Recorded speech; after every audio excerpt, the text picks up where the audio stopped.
सभी साथियों को नमस्कार। मैं विकास कुमार लमोरा स्टडी पे आपका हार्दिक स्वागत करता हूँ। आज का जो अपना विषय है वो है गुप्तकालीन कला, साहित्य और विज्ञान। इस वीडियो के अंदर अपन जो पढ़ने वाले हैं वो है गुप्तकालीन कला। गुप्तकालीन कला। कला के अंदर देखिए अपने को क्या क्या देखना है। कला के अंदर अपन सबसे पहले पढ़ेंगे मंदिर, ठीक है। मंदिर के बाद में स्तूप, मूर्तिकला और गुफा या चित्रकला। तो देखिए जो गुप्तकालीन जो वास्तुकला का जो सर्वोत्तम उदाहरण है वो है मंदिर। तो यहाँ से जो क्वेश्चन पुट होते हैं वो सबसे ज़्यादा गुप्तकालीन मंदिरों से ही क्वेश्चन पूछे जाते हैं। तो गुप्तकालीन वास्तुकला का सर्वोत्तम उदाहरण क्या है? मंदिर, ठीक है। पहला क्वेश्चन तो यही से पुट होगा कि निम्नलिखित में से गुप्तकालीन वास्तुकला का सर्वोत्तम उदाहरण आपको ये दे देगा कि मंदिर, स्तूप, गुफा, चित्रकला। तो आपका आंसर होगा मंदिर। अब देखिए इन मंदिरों की विशेषताएं क्या थी। यहाँ से क्वेश्चन मंदिरों की विशेषताओं से पूछा जाता है। तो पहली बार मंदिर जो हैं वो पहली बार गुप्त काल में ही बनने शुरू हुए थे, ठीक है। यानी मंदिर पहली बार गुप्त काल में ही बने थे। अब ऐसा नहीं है कि पूजा पहले नहीं होती थी, ठीक है। यानी कि पहले भी पूजा होती थी लेकिन वो खुले आसमान में होती थी, मंदिरों में नहीं होती थी, ठीक। सेकंड विशेषता जो है वो है कि गुप्त काल के जो अधिकांश मंदिर हैं वो नागर शैली में बने। गुप्त काल में अधिकांश मंदिर नागर शैली में बने, कुछ एक बेसर शैली में भी बने। अब ये नागर शैली क्या है? नागर शैली के जो मंदिर हैं वो उत्तर भारत के अंदर बने थे। यानी कि हिमालय से लेकर विंध्य पर्वतमाला तक जो शैली मंदिर निर्माण की शैली काम में ली गई थी वो कौन सी थी? नागर शैली थी, ठीक है। और गुप्त काल में जो मंदिर बने वो किस शैली में बने? नागर शैली में बने। तीसरी विशेषता है कि गुप्त काल में मंदिर पंचायतन शैली में भी बनने शुरू हो गए थे। पंचायतन शैली में भी बनने शुरू हो गए थे। और इसका जो उदाहरण है वो है प्राचीनतम।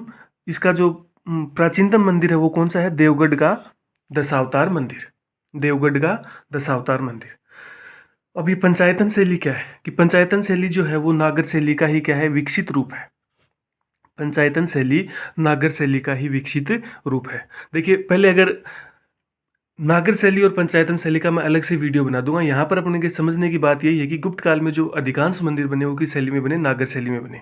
और पंचायतन शैली क्या होती थी कि इसमें एक गर्भगृह के अंदर तो मुख्य देवता की मूर्ति स्थापित कर दी जाती थी और बाहर के जो कोने होते हैं चार मंदिर के अंदर, उनके अंदर अलग अलग देवताओं की मूर्तियां स्थापित कर दी जाती थी। तो ये है पंचायतन शैली। अब देखिए इस जो मंदिर का जो निर्माण है वो कैसे होता था। तो मंदिर निर्माण चबूतरे पर होता था और जिस पर चढ़ने के लिए सोपान या सीढ़ियां का निर्माण किया जाता था तथा सामान्यतः चबूतरे कैसे होते थे? वर्गाकार होते थे। यानी कि मंदिर निर्माण कहाँ पर होता था? चबूतरा बनाया जाता था, ठीक है। एक संरचना बनाई जाती थी जो लगभग जो सामान्यतः कैसी होती थी? वर्गाकार होती थी। और उसके ऊपर चढ़ने के लिए साइडों में क्या लगा देते थे? सीढ़ियां लगा देते थे। अगली विशेषता है कि चबूतरे के एक छोर पर गर्भगृह बनाया जाता था, ठीक है, जिसमें मूर्ति स्थापित की जाती थी और यह मंदिर का सबसे पवित्र स्थान होता था। जो वर्तमान में भी आप देखते होंगे कि अगर आपको ये नागर शैली देखनी है या नागर शैली के बारे में समझना है तो आप अगर राजस्थान से बिलोंग करते हैं तो आपके आसपास जो मंदिर हैं आप उनके बारे में थोड़ा सोचो कि आप देखोगे कि नीचे फर्श सा बनाया हुआ थोड़ा सा ऊंचा है, बाहर चढ़ने के लिए उसके ऊपर सीढ़ियाँ होती हैं, ठीक है। और एक साइड में एक छोर के ऊपर क्या होता है? गर्भगृह होता है जहाँ पर क्या हुआ? मूर्ति स्थापित की जाती है, देवता को स्थापित किया जाता है, ठीक है। और गर्भगृह के चारों ओर क्या होता है?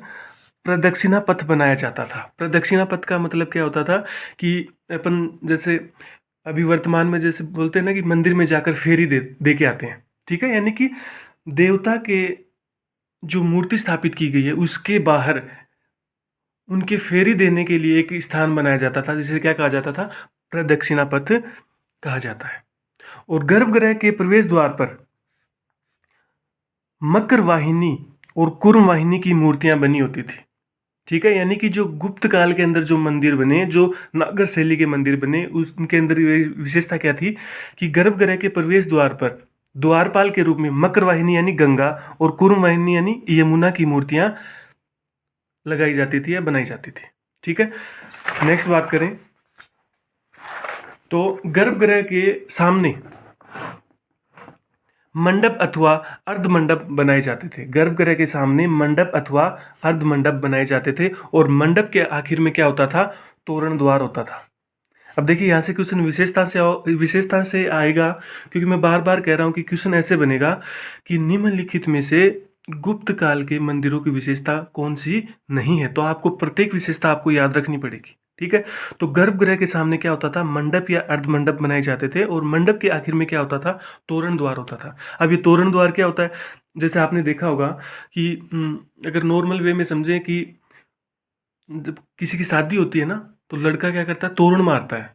अब वो तोरण कहाँ मारता है, जब उस घर का जो प्रवेश द्वार होता है ना, वहाँ ऊपर गेट के ऊपर वो एक सुंदर सा गेट लगा देते हैं और वहाँ उसके ऊपर वो छड़ी से तोरण मारता है। ठीक इसी प्रकार मंदिरों की संरचना में अंदर देखें तो जो सबसे मेन जो प्रवेश द्वार होता है वो क्या होता था, तोरण द्वार होता था।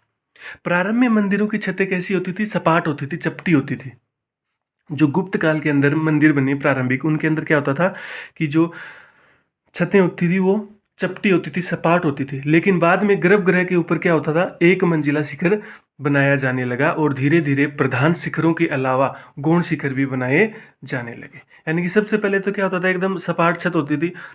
धीरे धीरे जैसे जैसे गुप्त काल के अंदर मंदिर कला का विकास होता गया, उसके अंदर क्या हुआ, गर्भगृह के ऊपर एक मंजिला शिखर बनाया जाने लगा और जैसे जैसे मंदिर कला विकसित होती गई, अब क्या होने लगा, एक मंजिला शिखर के अलावा भी अन्य शिखर भी बनाए जाने लगे। तो जो मेन था वो तो क्या हो गया, प्रधान शिखर, और जो अन्य शिखर बनाए जाते थे वो क्या हो गए, गौण शिखर। और शिखर मंदिर का जो पहला उदाहरण है वो है देवगढ़ का दशावतार मंदिर। ये इंपॉर्टेंट है, क्वेश्चन आएगा निम्नलिखित में से शिखर मंदिर का पहला उदाहरण है, ठीक है। और आपको एक गुप्त काल के 4 मंदिर दे दिए जाएंगे, तो आपका आंसर होगा देवगढ़ का दशावतार मंदिर। अगली जो विशेषता है गुप्तकालीन मंदिरों की वो है कि गुप्तकालीन अधिकांश मंदिर एमपी के पठारी भाग पर बने, पठारी क्षेत्र में स्थित हैं या पठारी भाग में बने। अब देखिए यहाँ से आपको ये पता चल गया कि अधिकांश मंदिर तो एमपी के अंदर बने, मध्य प्रदेश में बने और पठारी क्षेत्र में बने। इसका तात्पर्य क्या हुआ कि जो अधिकांश मंदिर बनेंगे वो किससे बनेंगे, पत्थरों से निर्मित होंगे, ठीक है। तो मंदिरों का निर्माण है वो क्या होता, पत्थरों से प्लस ईंटों से होता था। लेकिन अधिकांश मंदिर किससे बने थे, पत्थरों से बने थे। अब देखिए यहाँ से क्वेश्चन कैसे पुट होगा कि कथन दे देगा आपको सही गलत में, कि ये कह देगा कि गुप्त काल के सभी मंदिर पत्थरों से बने होते थे, तो ये गलत है, ठीक है। कि गुप्त काल के अधिकांश मंदिर पत्थरों से बने थे, लेकिन ईंटों से भी मंदिर बनाए जाते थे, ठीक है। इसके उदाहरण अपन आगे देखेंगे कि दो तो मेन जो ईंटों से बने हुए जो 2 इंपॉर्टेंट मंदिर हैं वो आपको याद रखने हैं कि कानपुर का भीतरगांव का मंदिर ईंटों से बना है और सिरपुर का लक्ष्मण मंदिर भी क्या है, ईंटों से बना है। अब देखिए इस डायग्राम से थोड़ा सा समझिए कि किस प्रकार की संरचना थी मंदिरों की। देखिए ये जो मैंने नीचे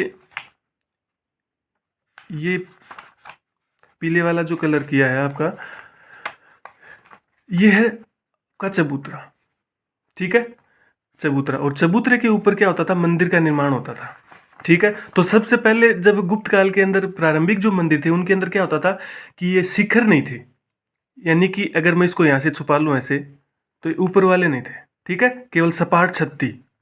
अब जैसे जैसे मंदिर कला का विकास होता गया, ठीक है, शिखर बनने शुरू हो गए, फिर एक शिखर की बजाय 2 शिखर बने, 3 शिखर बने, ठीक है, यानी कि प्रधान शिखर बने, गौण शिखर बने। और ऊपर चढ़ने के लिए देखिए यहाँ पे ये सीढ़ियाँ बनाई गई हैं, ठीक है। ये होता था गर्भगृह। जो सबसे पवित्र स्थान होता है मंदिर का होता है गर्भगृह, जहाँ की देवता की मूर्ति स्थापित की जाती थी। इसके ऊपर ये शिखर बना दिया, इसके ऊपर क्या है, आमलक है, ठीक है, और ये अलग अलग मंडप बनाती है, ठीक है। और तोरण द्वार की बात करें तो जैसे मान लो आपको मैं बना के दिखाऊं ऐसे कि जो मुख्य गेट होता है अपना, उसके ऊपर ऐसे ये तोरण द्वार होता था इस प्रकार से, ठीक है।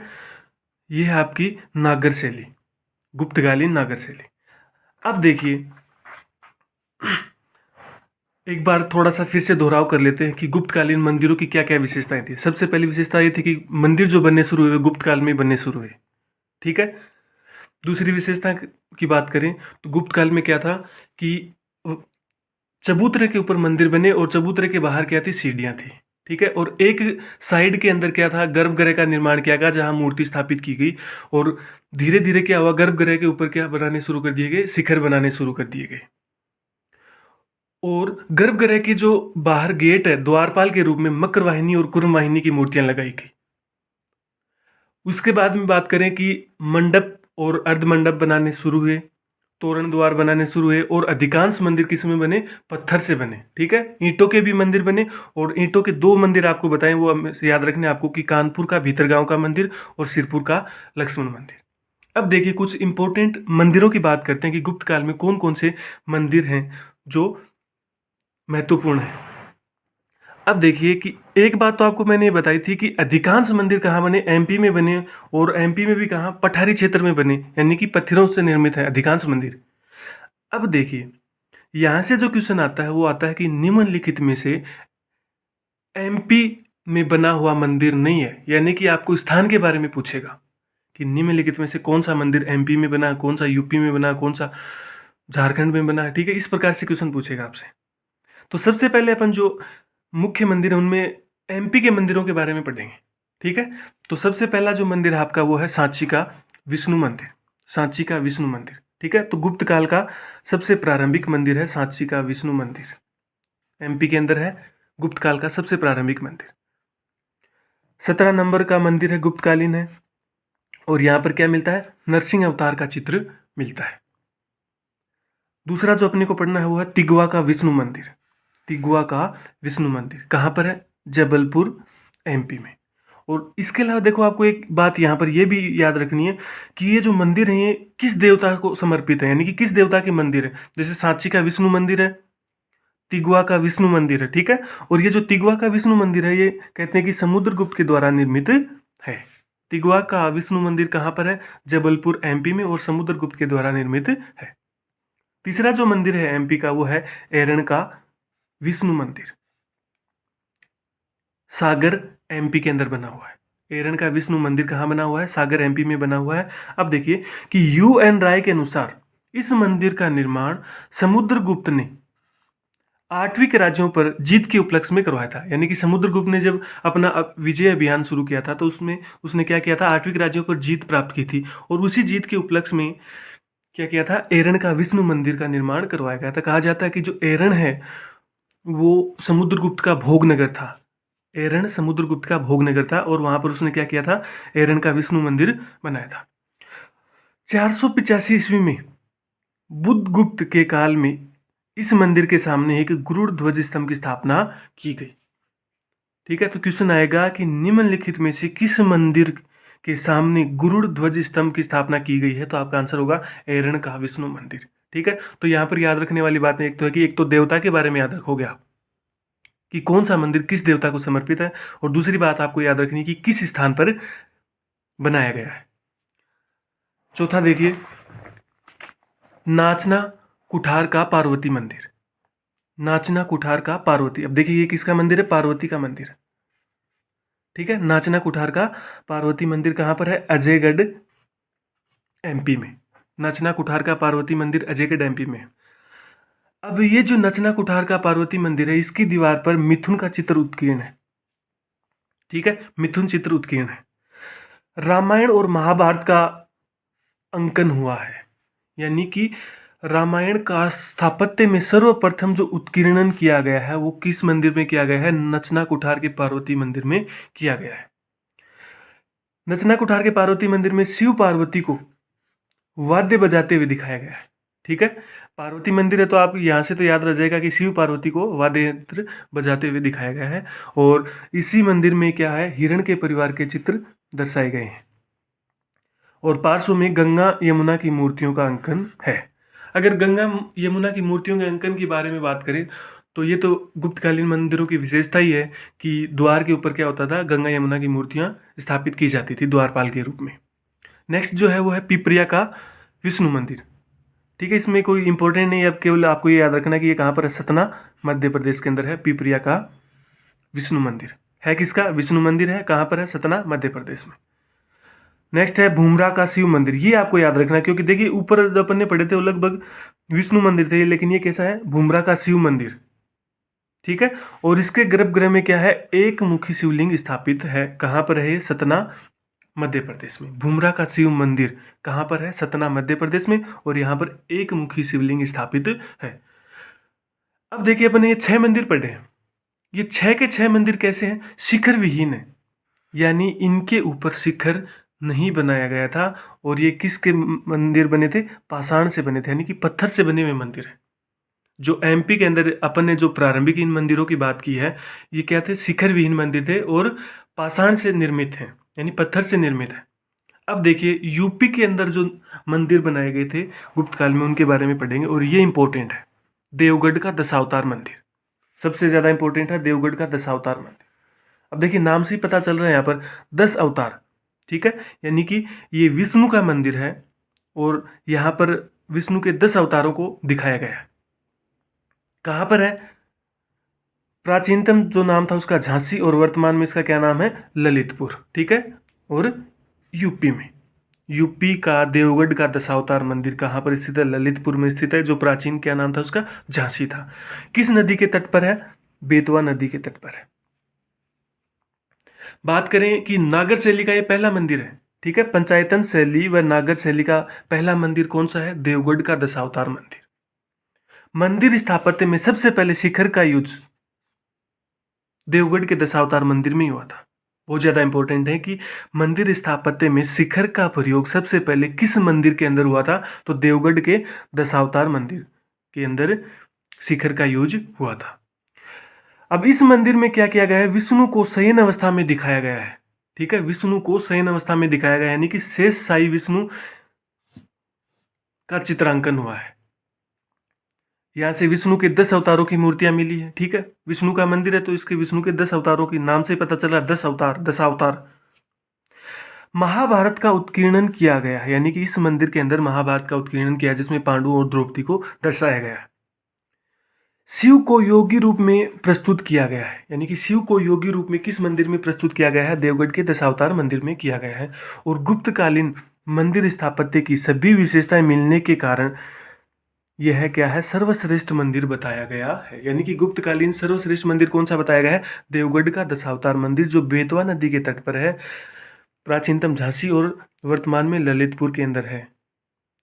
विष्णु के 10 अवतारों को यहाँ पर दर्शाया गया है, ठीक है। विष्णु को शयन अवस्था में दिखाया गया है। और महाभारत का उत्कीर्णन भी देवगढ़ के दशावतार मंदिर में किया गया है। नागर शैली का पहला मंदिर है और शिव को योगी रूप में यहाँ पर दिखाया गया है। बात करें, कुछ मैं आपको चित्र दिखाना चाहूंगा देवगढ़ के दशावतार मंदिर के। देखिए देवगढ़ के दशावतार मंदिर के अंदर देखिए बाहर ये जो विष्णु भगवान है, इनको लेटे हुए दिखाया गया है, ठीक है, शयन अवस्था में दिखाया गया है। इसके अलावा इसके बाहर आसपास और भी देवताओं की मूर्तियां स्थापित हैं। ये देखिए गेट को किस प्रकार से अलंकृत किया गया है अलग से, यहाँ इधर अलग से मूर्ति है। ये है देवगढ़ का दशावतार मंदिर, शेष शाही विष्णु, ठीक है। और महाभारत का उत्कीर्णन भी कहाँ पर किया गया है, देवगढ़ के दशावतार मंदिर में किया गया है। नेक्स्ट जो मंदिर है वो है कानपुर का भीतरगांव का मंदिर, और वो भी किसका है, विष्णु मंदिर।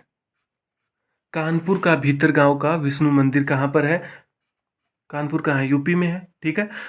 अब इसकी जो सबसे सबसे ज्यादा जो क्वेश्चन पूछा गया है वो यहीं से यही पूछा गया है कि ईंटों द्वारा निर्मित मंदिर का प्राचीनतम उदाहरण कौन सा है, कानपुर का भीतरगांव का विष्णु मंदिर।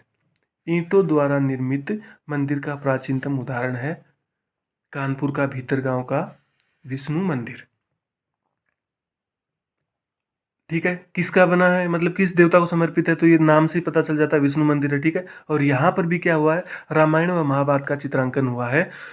इसके अलावा इसकी क्या विशेषता है, कानपुर के भीतरगांव के विष्णु मंदिर की कई चेताकार या अंडाकार मेहराब बने हुए हैं इसके अंदर, और वास्तविक तोरण या डाट पत्थर मेहराब का यूज किया गया है। तो आपको जो इम्पोर्टेंट बात याद रखनी है वो ये है कि कानपुर का जो भीतरगांव का विष्णु मंदिर है वो किससे निर्मित है, ईंटों द्वारा निर्मित है। कहाँ पर है, यूपी के अंदर है। अब इसके अलावा जो अन्य मंदिर हैं वो देखिए, अन्य मंदिरों में है उत्तरेश्वर व कालेश्वर मंदिर। कहाँ पर है? सोलापुर महाराष्ट्र में है। और इसके जो दरवाजों की चौखटों को पाषाण के स्थान पर किसका बनाया गया है? लकड़ी का बनाया गया है। उत्तरेश्वर व कालेश्वर का जो मंदिर है सोलापुर महाराष्ट्र में, वो क्या है? उसके जो दरवाजे की चौखट हैं वो पाषाण की जगह पर किसकी बनाई गई है? लकड़ी की बनाई गई है। यहाँ से ये जो मंदिर बता रहा हूँ मैं नीचे वाले, इनमें आपको केवल यही ध्यान रखना है कि इनका स्थल कौन सा है, ये कहाँ पर है। अगला है दह पर्वतिया मंदिर। कहाँ पर है? असम के अंदर है, ब्रह्मपुत्र नदी तट पर है। नेक्स्ट है सिरपुर का लक्ष्मण मंदिर, ये इंपॉर्टेंट है। रायपुर छत्तीसगढ़ के अंदर है, ईंटों से निर्मित है। अब देखिए यहाँ पर इंपॉर्टेंट बात क्या हो जाती है, यहाँ लिखा है सिरपुर का लक्ष्मण मंदिर। ठीक है, नाम तो है सिरपुर का लक्ष्मण मंदिर, लेकिन ये कैसा मंदिर है? विष्णु मंदिर है। कैसा मंदिर है? विष्णु मंदिर है। और यहाँ से राम जानकी के प्रमाण भी मिले हैं। और कहा जाता है कि इसका निर्माण किसने करवाया था? हर्षगुप्त की महारानी वासटा ने करवाया था। हर्षगुप्त की महारानी वासटा ने कौन से मंदिर का निर्माण करवाया था? सिरपुर के लक्ष्मण मंदिर का निर्माण करवाया था, जो कहाँ पर है? रायगढ़ छत्तीसगढ़ में है, रायपुर छत्तीसगढ़ में है। और किससे बना हुआ है? ईंटों से निर्मित है। ठीक है, तो ईंटों से निर्मित अपन ने दो मंदिर पढ़े हैं, एक तो कानपुर का भीतरगांव का विष्णु मंदिर, और एक पढ़ा है सिरपुर का लक्ष्मण मंदिर। बाकी जो लगभग मंदिर हैं वो किससे बनाए गए थे? अधिकांश मंदिर जो है वो किससे बनाए गए थे? पत्थर से निर्मित है। और कानपुर का भीतरगांव का मंदिर और सिरपुर का लक्ष्मण मंदिर किससे निर्मित है? ईंटों से निर्मित है। इंपॉर्टेंट क्वेश्चन तो यही बनता है, ठीक है, कि निम्नलिखित में से कौन सा मंदिर ईंटों से निर्मित है। ठीक है, अगर आपको वीडियो पसंद आता है तो वीडियो को लाइक और शेयर जरूर करें, और चैनल को सब्सक्राइब कर लें, और नोटिफिकेशन आपको मिलते रहेंगे, बेल आइकन को प्रेस कर लेना। धन्यवाद।